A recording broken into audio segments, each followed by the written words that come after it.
Good morning and welcome to Nathan's Garage. Today's the day. Electric Mustang steering rack with the kit from Range Industries going into the Crown Vic. Let's get on.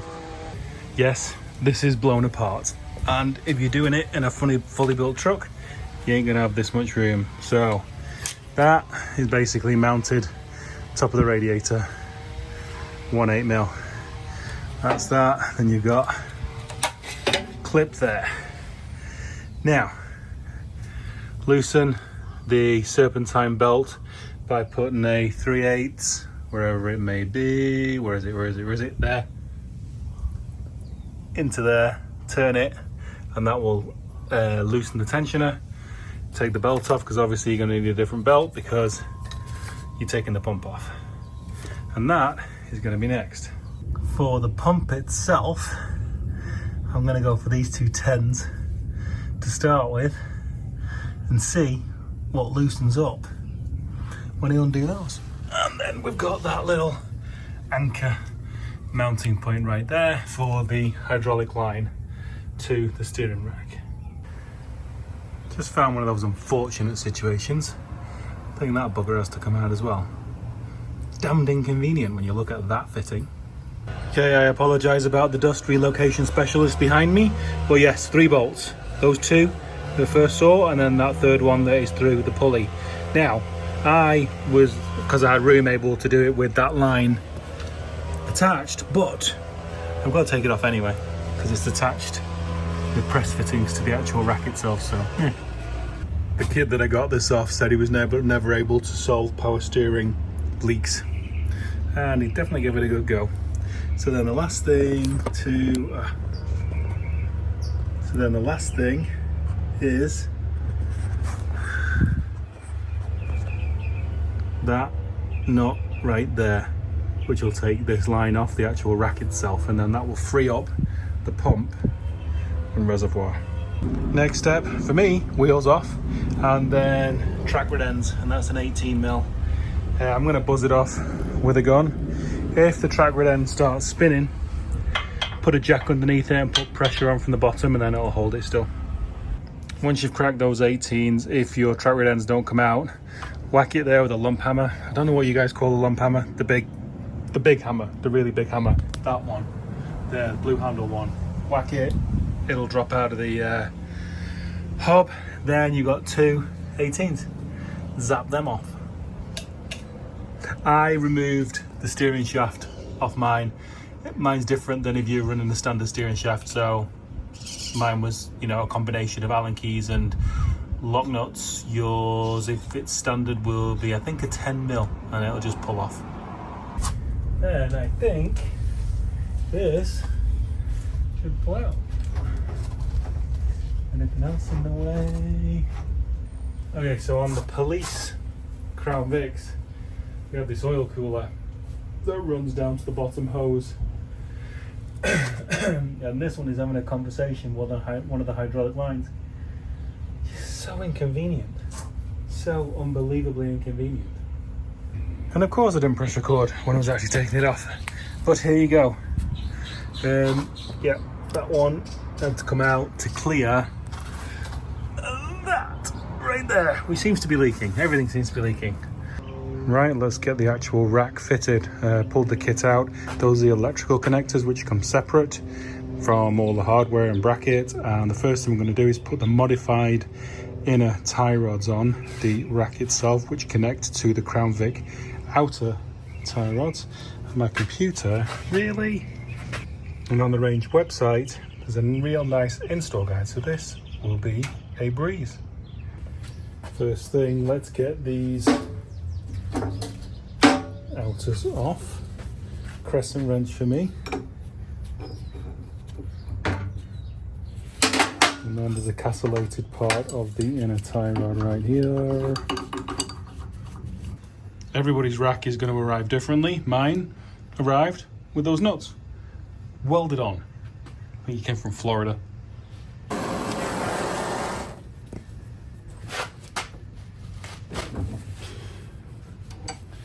Okay, that was a little crazy.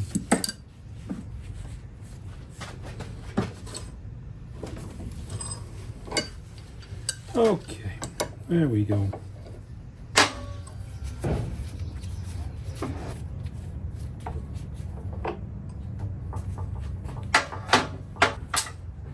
think I'm just going to give it a quick spritz. Okay, we are back. Cleaner, not, well, it's got kind of like, you know, the furry aluminum corrosion. I don't want to wire wheel it all, but I won't. So boot off. I'm going to be reusing these because these are good.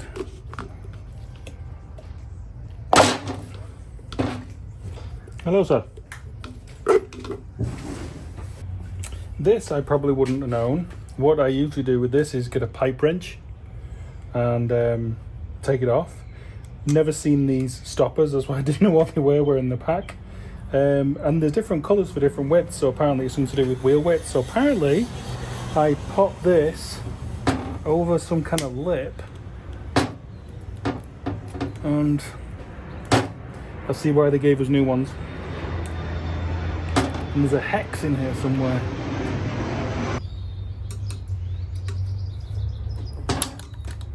Okay, that was not the easiest. They pop. I thought there was going to be more rubbery, but no. Okay, so you got a hex here now. It's supposed to be around 90 pound-feet, so this could need the... Please be big enough. No. No. Maybe a pipe wrench. Okay, see I've got it clamped there. This is obviously going to spin, so I assume I'm okay clamping it there. And yes, I'm going to use a pipe wrench. Sorry. Told you I'm pro-am, I'm not full pro. One thing you could do is do this on the car after you fitted it, because doing it in the tie rods on a car, you're not going to remove the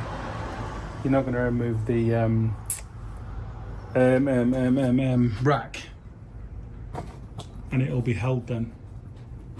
Ooh, yay. That survived. Yay. Okay. Apparently you took it to 89 pound-feet. No idea how one would do that. It's just going to be tight with some Loctite on it. One Mustang in a tie rod and steering stopper. Look at that, that's nice. Comes with Loctite already on it. Game on. Range, thank you.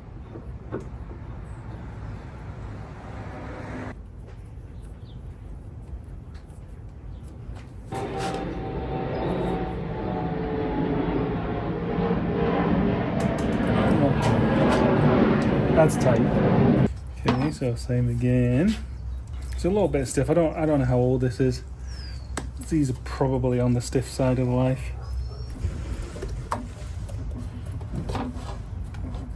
Yay.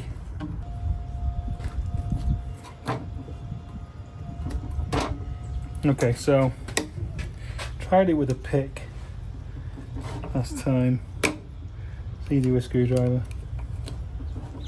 Try and be delicate to start with, you know what I mean? So yeah, got a good ping then. So same again. Mounted it in the vise on the mount, and purists or people with more tools than me look away while I use a pipe wrench. Oh yeah. Oh, the eagle-eyed among you will have realised I didn't put the steering stopper on the other side. Great. Look at all these new shiny parts. Awesome. God, I have to redo the other side. Great.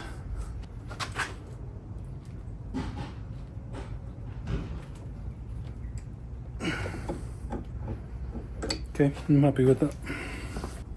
So then I'm assuming that this is going to be, watch this, because I've got marks here, won't pop over. It's going to be easy. That went all the way. God damn it, why didn't you go all the way? Okay, you can do it with your fingers. Game on. Okay, so in the tie rods on. Let's see what we do next. these back on and take that off.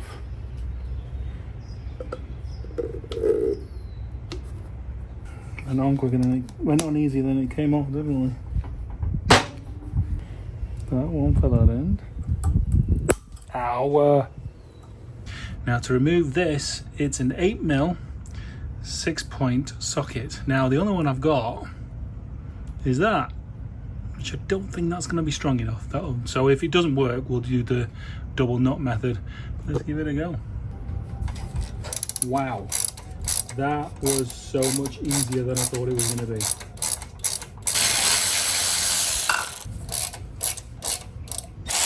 Okay, let's see what they come in handy for. Okay, the tabs are off. So on these bolts we've got blue Loctite and we're talking to 105 pound-feet. That's a lot of Loctite I just put on there.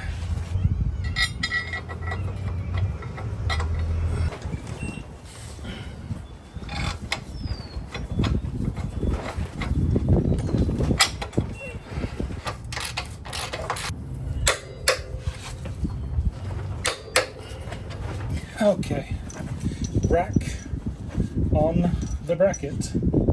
So we've got the sway bar hanging down. By the way, if I didn't tell you that. Ooh-yah.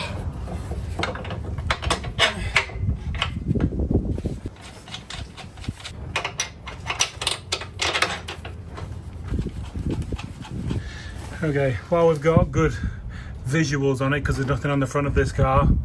That is what it looks like.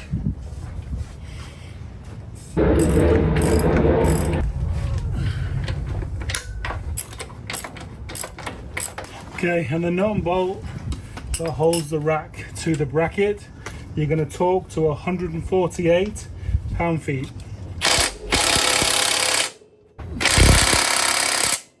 This next step is only if you are doing this on a Crown Vic with a Crown Vic subframe. 99% of people are not going to have an issue with this because they're going to locate the sway bar wherever they want. Obviously the steering whack's going to go where it's going to go because of bump steer. That is not adjustable. So what happens though on a Vic specifically is you can't get the sway bar itself back into its original space because it fouls on the front of the motor.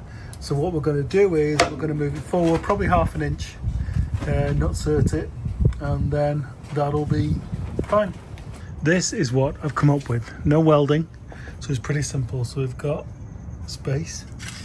So what I've come up with is centering that on the front edge of the rear hole, if you know what I mean. There, and then obviously that just gives that there. Now, because the frame splays out, the mountings are a touch wider. Same again, where are we? Same again. Centered at the front of the rear hole. That is an M10. So that's the size of nutsert you want if you want to keep the same shaft size of bolt. Okay, M10 nutserts are in. There you go, so you can see how it's probably half inch, 3/4 of an inch further forward than normal. And then I've got a gap there now. Perfect. And that's it for all the hardware stuff. Track rod ends are on from the Crown Vic, obviously. Looks great. Wiring, we'll go through in a second. This is, I'm quite sure, very easy for somebody who's doing this job. They should have taken the steering shaft off. So it's the same Ford triangle apparently. So your standard steering shaft will go straight on that. Come on, look at that. Oh, no leaks. No leaks. Oh, looks great. I'm getting an idler pulley for there so that I've got a good belt wrap. So that is a thing. If you're worried about it and using a 2-valve, there is an idler pulley that you can get to go there to replace the power steering pump to keep your original belt routing, which I am going to do. In not being able to fathom the supplied clips for the boots, I got that off Amazon for the inner ones. Outer ones are all good. We'll do the inner ones now. Okay, that one took 3 goes. As long as you've got 3 hands, you're fine. But it ain't going anywhere. Bit ugly, but seems fine. I guess we'll check it after a few miles.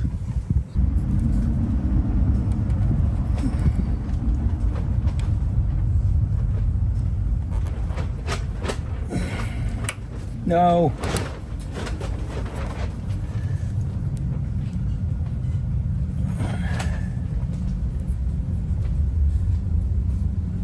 Well, it's on, not very pretty, but it's on. And now I have this fancy thing with a Z, which is a replacement pulley for the power steering pump.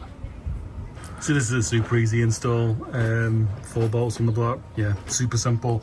So 2 of the bolts were long, and 2 of them, or 1 of them was short, so I had to go to the hardware store and get some mismatched bolts. Awesome. Right, let's get on to the bit that everybody, I'm quite sure, says is really easy, but is scaring the life out of me and has made me procrastinate. Tools that are recommended by Range are these 2 for crimping the wires. So I will link those in the description down below.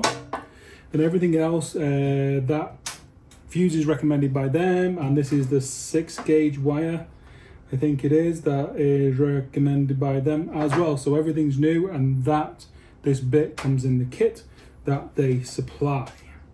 Okay, so cut and strip the wire, slide this over. How we're gonna do this without making a mess, I don't know. Come on, play the game, play the game. Okay, I pulled the wire seal all the way over the edge so we can get terminal on. And that, so seal is kind of butted up against the end of the insulation, and then this goes there. So the actual crimp itself holds the wire, and then this back crimp bit holds the seal. How fancy.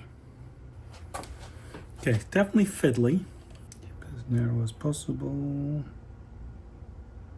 Get this as neatly in as I can. Okay. Okay. Wiring gods, please be nice. Eey! So we're going to go bigger. So of course it wasn't pressed, we'll get it on the next one. But that, I'd say, is a good crimp.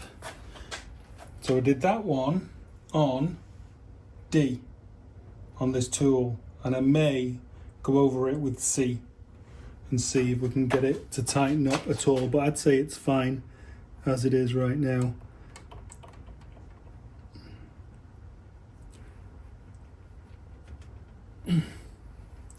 Yeah, I'm gonna say that is fine. That is not going anywhere. And then I assume we just bend the tabs over with a pair of pliers. I assume. Okay, so we stripped the wire back, and then there was some kind of protective cellophane or something underneath the insulation. So that's off. So then we've got this insulation or whatever waterproofing thing. So it seems like if I twist this, seems to be, I've not like lubricated anything with anything, but it seems to. So it slides as well.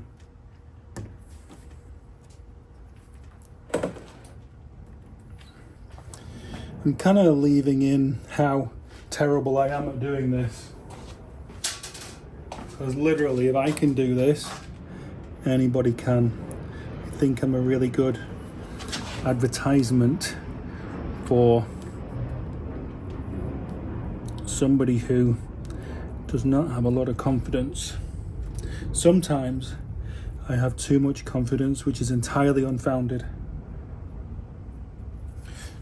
Same again. It's kind of cool because these back jaws on the rubber hold the actual terminal in place.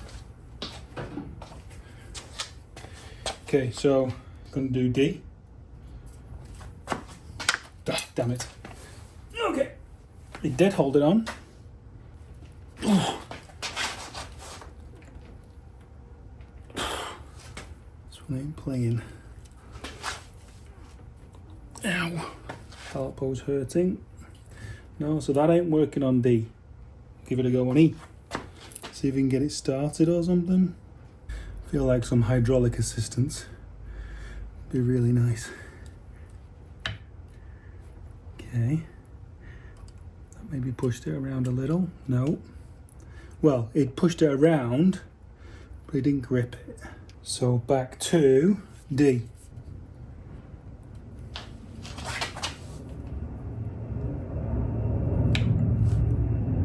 Okay. Whoa, that one went well. So yeah, I mean, my elbows are old and arthritic.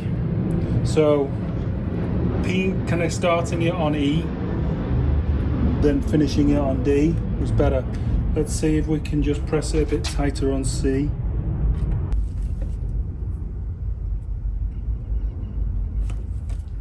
Yeah. Okay. So that one, we got it even tighter on C. Okay. Let's see if we have any instructions of how to do that. If there's some weird fangled fanciness in any of those tools, or whether crimp seal with needle nose. Okay, we got that. That does not look very good. I'm quite sure somebody knows what they're doing.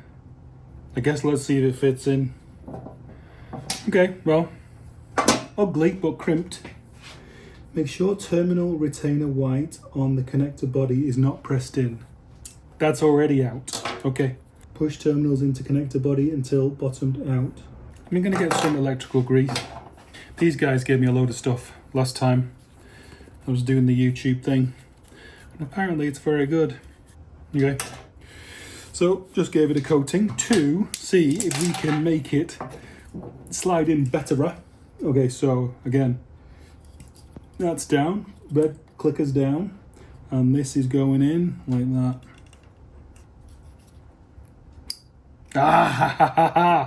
That was the key. That was definitely the key. That was 100% the key. So, doesn't show in the pictures, but I'm going to do that on the inside. So it is facing. Ooh. Okay, he's clicking really well. So it obviously doesn't make bush white retainer. Definitely electrical grease definitely helped. There, get that in, because that was tight. And the kind of like my ugly crimping of the bits that hold the blue things on, doesn't matter, because it's all hidden in there. So that is done. I ain't never done that before. Just give you a real close up. And that is the white retainer that you push in and it clicks. 6 gauge wire we have. And now I can compare that to that and label some bits so I know I've got 6 gauge. Game on. Okay, let's do the small connector now. Now obviously wiring lengths are going to vary per vehicle, but I'm going to keep this one long because on the passenger side A-pillar I've got some spare wires and I'm hoping one of those is going to be in ignition live, and eventually I'll be able to run it from the fuse box on the passenger side inner fender, but not just yet. Oh yeah, I'll put a link for this wire in the description as well, so you can buy off Amazon and I can earn a couple dollars. No, not a couple dollars. A lot less than a couple of dollars. Okay, so we're going to use the smaller eye crimp jobbies. And now I get to figure out which one to use this time. Because I don't know. Not a clue. You know what? Ooh, let me have a sit down and get it closer to my face.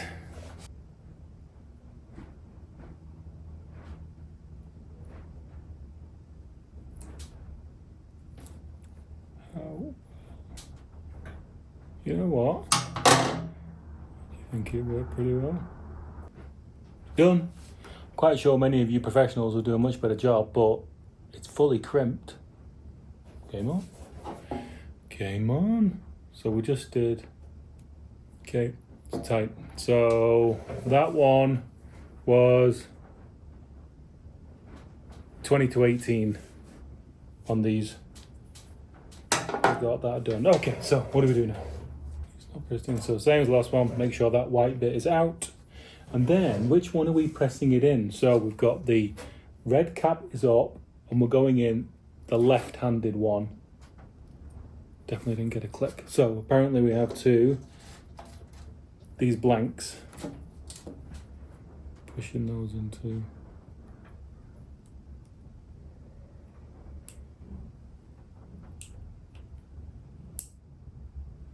Okay, there I got a click. I don't think we got a click on the wire.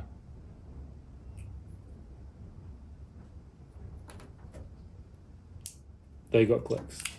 That didn't get a click. There's no wanting to go. What if we do a bit of the old grease again? Just a smidge. Just so it does the slidey slide. You really are watching a true amateur do this. Seriously, if I can do this. Really, anybody like a car person, a non-car person.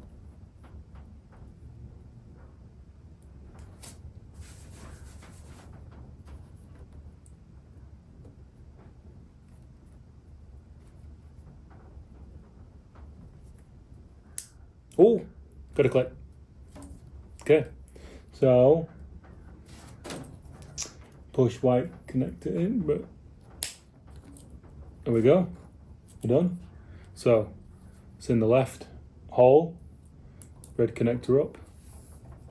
Come on, wiring's done.